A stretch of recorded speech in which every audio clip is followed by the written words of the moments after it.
au suma nati na tai sa mia sa staro mo ta o tina o tatu lipine ma lo fa wa tala le fale sa taina ya wa mo fa mo to tatu info ta le tua to sasi to ya le tua to ma na mo ma le ga ko e se fia fa mo le aso le tai au ma to fie pa pena ma to wai fa tas si atu le vinga o le whamanu ma le whamitanga I lau fio ono le nei whamu moe o whatangu ina I mamia.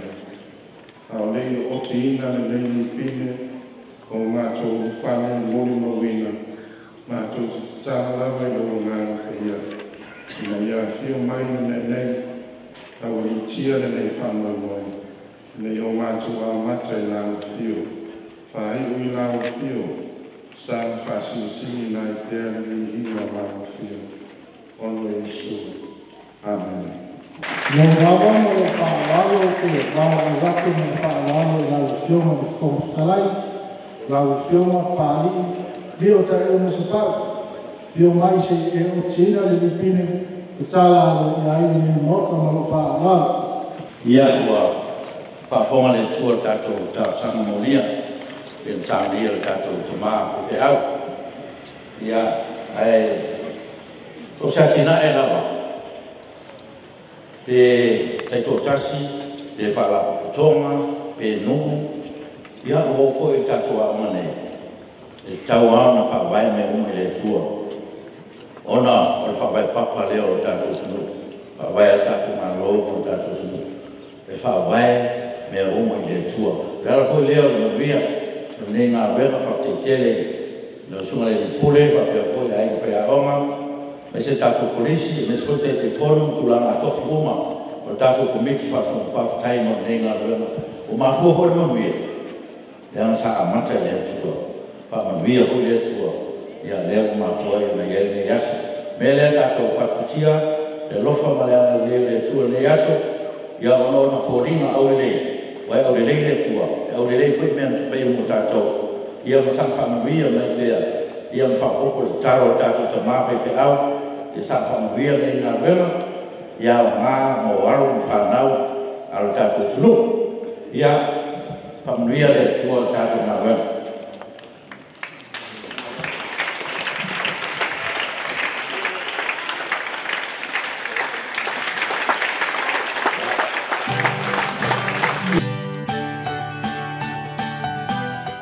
Tātou tapo I atu I le atua se I le viinga ma le whawhatai no nā lofa ma lo nā ngalelei whātau nui nā ele manuia le nei whaamoe moe whaamoe moenga mo le lumanai whaamoe moenga mo le lumanai upu ia le alii na tauwala mai a Yeremia mo lo na nuu o Israelu upu o le whaamoe moe, tusa po le a le pōngisa, ma le roloto ti ngā e o le tangata, e iai lava le whaamoe moe.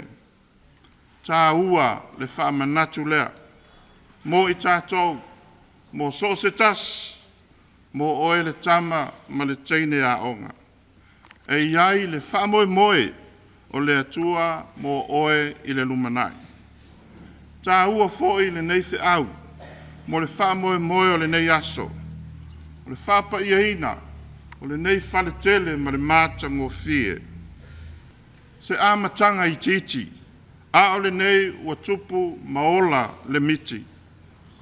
Le ua tupu tā lau, ua ulu ola avele, o ana tama whanau, ua tala lo na ngafa, ua manuia ai a inga. Nuu, le atu nuu, ma le Pasifika. Ia vi ia le atua. Ia pa ia le nei fale, ma ia pa ia lona anu fane. Ia o ngā e atia e ai, wha moe moenga, mōni lumanai manuia, o wha nau lalo vaoa ia. Whai mai whetalai ngā le atua, o le alofa e wha vavau, ua ou ua lofa atu ai iā te oe. O le mea lea, ua ou whaafualoina ai lo ua lofa iā te oe. Le taupo ue, isa rā e lue, ou te ati ae iā te oe. O nāti nā e ai lea o oe. Ono Yesu. Amen.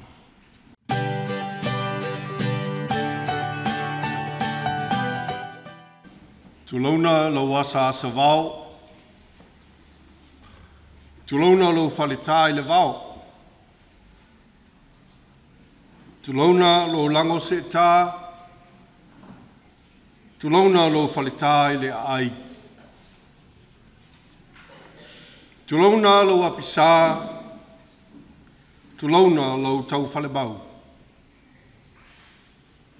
Tulauna lo mala malafiti. Tulauna lo mala mala fiti mamau. Tulauna lo meana i taua. Tulauna lo ae mo lo ifo. Tulauna lo wafurulingi mo lo toto masaa. Tulauna lo sila so fau. Tulauna lo ulaonge. Tulauna lo tou. Tulauna lo tangausi. Tulauna o sa lau tele. Tulauna o sa whapitoa. Susu lau sunga le taitai o le sauninga. Lau susunga Reverend Dr. Latu Latai. O le whawhengainga taulangi. O wale a fio, walo sina, masalavalasi. Pola pui e le whale tolu, malvaina lepa. O le susu lavaneo a auna whauina le atua, o lato whale tua. I le atu lasi o whata whaitaulanga. Lo e ai le au whainga luenga pa ia le atua. Ma whale le maruai, i nu ese, ai meise o e kālesia. Hafi fio minister kabineta. E fio lau fionga le fonga fitalai, ma le sui fonga fitalai. Ma le mamalu fai pudo le mauta. Tusu le ampasa le malo Japani, Your Excellency, Mr. Keisuke Center. Hafi fio polisilio matanga luenga le malo. Pule o company tu moti. Ma malo le socio tama ma teine tuaio avele. O lo a fifio ma papa au inu ma mau. O so se tafa le larolangi. Fio foi la o fionga e le taitai fono. Sa moa o potupoto o iono i tu taulangi. Ma le mamalo le au vala ulia o poto le malai o le kolisi o avele le nei tai au manino. Ua paia le vasa i vasa, ua paia le fale na tulu i tau, ua paia le fale na tutulu le moana. Ua paia tama le langi, ua paia tama le fale. Ua paia ta la luma, ua paia ta la tua, a wa ua no fuia ma tua tala. Wapi tia, wa aina whale ai le paio sa moa o potopoto. A wa ainga o tupu, ainga o nofo, ainga o papa, ainga o te whaiwha. Ai ale tapu inga mau tutuila ma manua. E le susu o le whale anga fulu. Sua malwai whanua, fo mai utulangi. Sa ole male nau liu sai lua, i tu au mala taua. A fio le la au na motasi, le pa ia o whatui, le mamalu o to o le whale ula, ma o pu o le monu o tele. Wa titi tonoa, wa tau e tasi a wā le nofo tūmua, nofo pule, nofo tama mātutua, le nofo ato to'o. O mamalu ia o futiafu e tasi, I lau malili nei. O le malae susu ai le susunga I le urua onga. Le tamaitai pule lua ma le ainga whaia onga. E fio ai le taitai fono ma le laulau fono a o le tapu ainga ma malu I mātua. Ai a tama ma teine o le pua tau nofo. O le so o le whangafue a fue loloa o Samoa. O le aso e futi ngā manula. O le aso e manatuai le ofisao sa le masina. Na tala ai le moana le efu o le to'o. Wololoma I nei le tai o tumua. Ai tala matalotoa le tai o tigilau. O le so, wa mua atu o mua mai. O solo le tini ma o tau, o le ai pe o le whaiwai whanga vai. O le wha moe moe o tau nuu, o le la au o le soifua lea. O tau tala I ai le puanga ngana ina walongo le nai atea, ai whaafafonga le nai ama. O lao I fale le tamaitai sa fata, ai tala leo malie le sao tamaitai, a le afioga I le sao papa ia matautia. O na o manatu lea, o mamalu o Samoa, o tapu silia pe o le mota o tuala I malaiola manafuanga, e leto e au whangaina wa watoto ai o se ala uo. O AVELE, o le mea alofa le atua. O le mea alofa lea le atua mo Samoa, le Pasifika ma le Kelope. A fua I le ruai fofua sa, whatatia I le tasi iwa se lau luas fulu ma le tolu. E whaatoa le whanua le nei mo se maumanga, se I tulou. E tausi ai le a onga no futu mau I marifa. Peita iane, ua sui le whaatoa mo se maumanga, ai ua vea ma se no fuanga mo se aonga ale malo.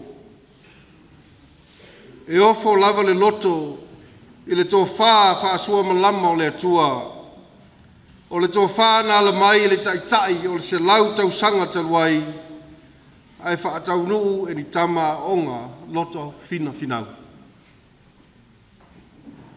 Whai mai o AVELE na amata I tama onga I luas fulma le wha. Na filifilia e amata le aonga I nei.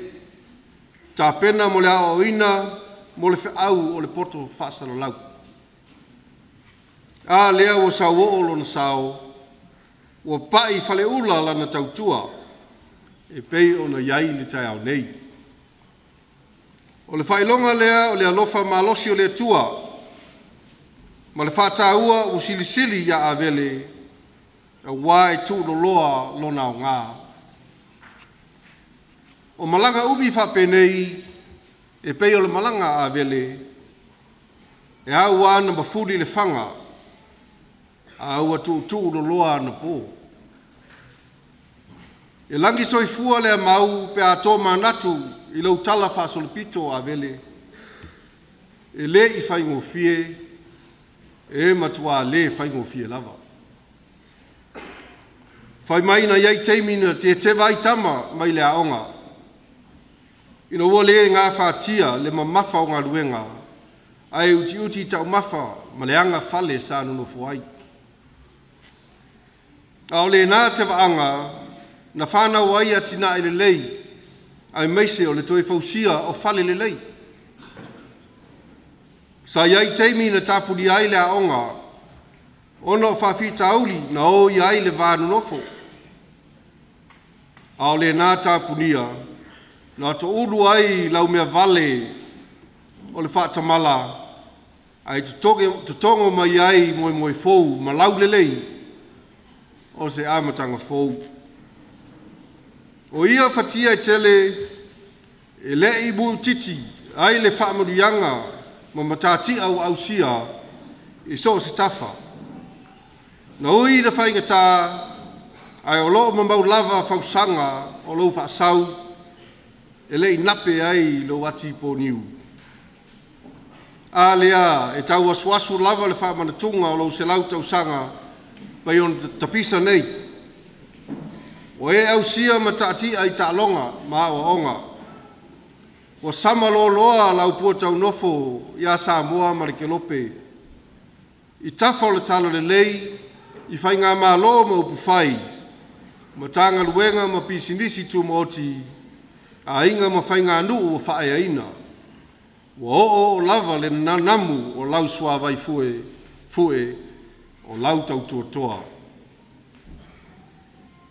A sila i suinga matongo fia o nei aso, e ofo lava le loto.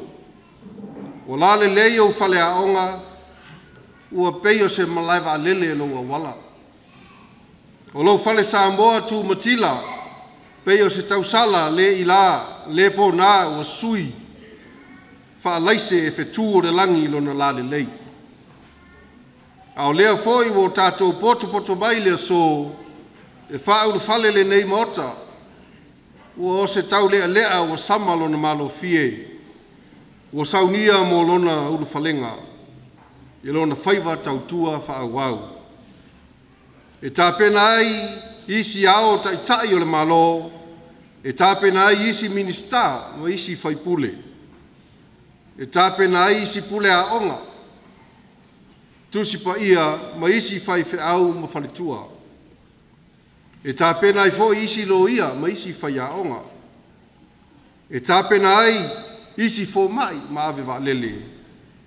E tāpena ai isi pule sili ma sui ofisa sili. E tāpena ai isi whai pisnisi ma isi matai tausi a inga le lei. Awa ili ma fesili pe whapewhea on tutupu nei mea. O nao tātou tau lai lea i le moni o le au o le nei aso. Atua to ala whaau tama. O lau ngafa, o le au afa na tō mai le tua, na wha maite mai lana tō wha i le selautau sanga ua mawai. Na filifili ai tamatotoa, ma fina finau sa ili malo e luas fulma le wha. O le tō wha manino e unu ngafa ai le tua, a lea wausu ngafa, tala ngafa, mata ngafa ai tu e fio Samoa ma le lalulangi. O lea tua e tō tasi, o ia lava o le tō alafa au tama, e manuia, po sila sa angai le so. O le whaau au pea o lau ngafa sa ili malo avele, o le atua e to ala whaau tama.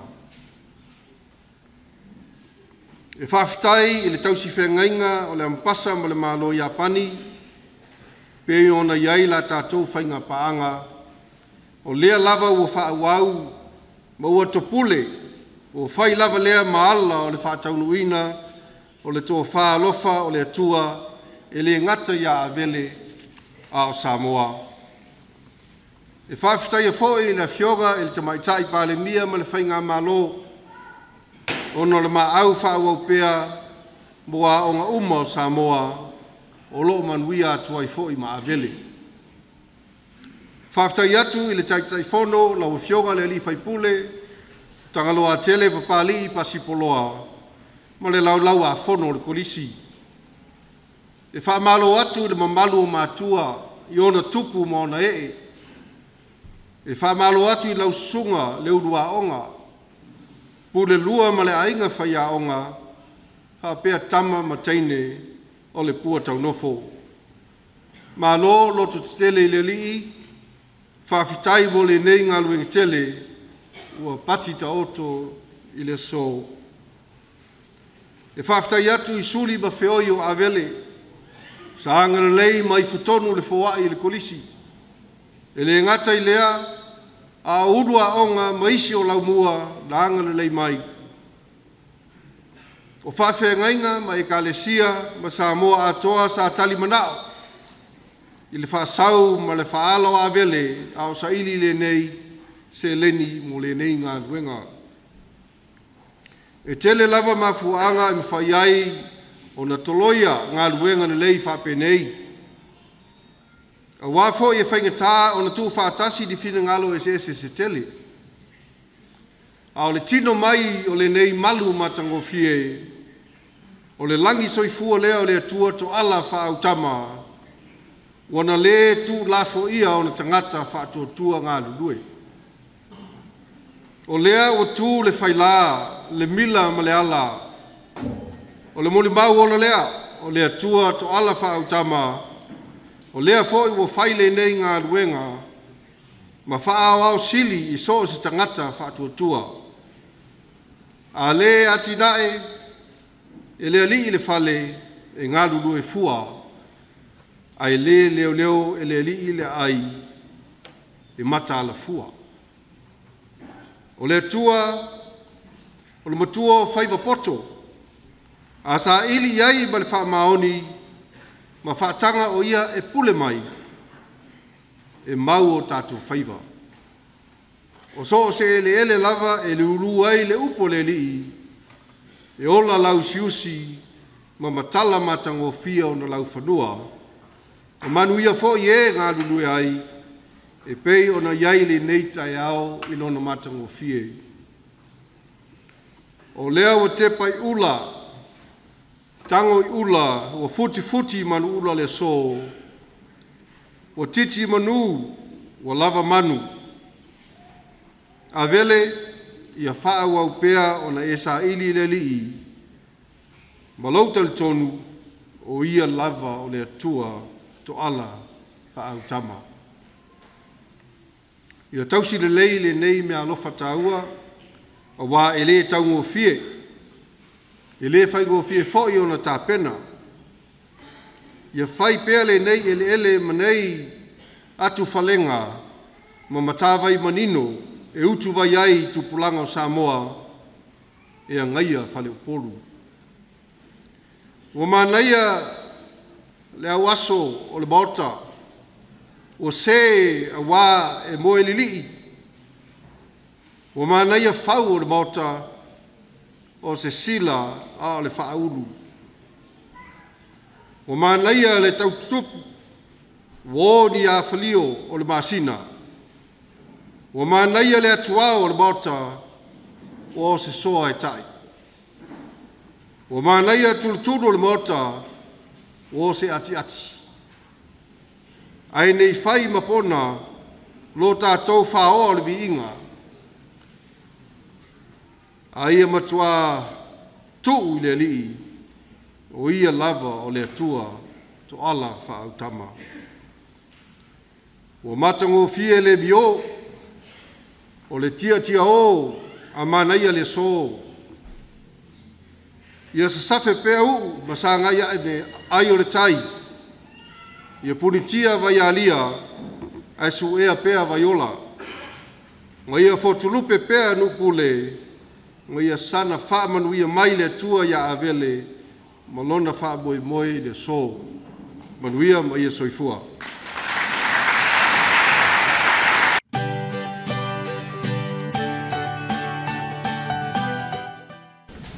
Susuga Reverend Dr. Latu Latai, Afioga Tuala Tevaga Josefo Bonifacio, Acting Prime Minister, Afioga Papali Dio Taeu Masipau, Speaker of the Parliament, Afioga Olo Fiti Afoga Vai, Minister of Works, Transport and Infrastructure, representatives of the Ministry of Education,